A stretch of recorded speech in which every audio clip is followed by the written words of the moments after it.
మనుషులు అండి. మీరెవరండి చెప్పండి. నేను ఎంఆర్ ఆఫీస్ నుంచి వచ్చాను. మీరెవరు? నేను విఆర్ఓ అని. ఓకే, మీ పేరు? శ్రీనివాస్ నా పేరు. శ్రీనివాస్. ఎక్కడ మీరు? పడమట. దేనికి వెళ్ళాలండి? కోర్టు నుంచి ఆర్డర్ వచ్చిందండి. ఆర్డర్ కాపీ ఇవ్వండి. ఆఫ్ చేయమని వచ్చింది. ఆర్డర్ కాపీ ఇవ్వండి, చూపించండి. మీరు అది క్లోజ్ చేయండి. ఆర్డర్ కాపీ చూపించండి.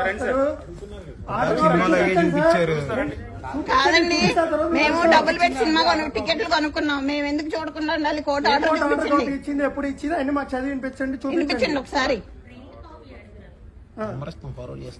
మనం రికార్డ్ ఏంట్లో పెట్టి లైవ్లు అంటాం కదా. అవన్నీ తెలిసిపోతున్నాయి. ఆర్డర్ తీసుకొచ్చే వరకు షో చేయండి అమ్మా. ఎరుగులా కనిపిస్తున్నారేంటి ఇక్కడ కూర్చున్న వాళ్ళందరూ? మీకు భాష మాకు కూడా వచ్చు. సేమ్ మీ కొడాలని భాష వస్తుంది మాకు కూడా.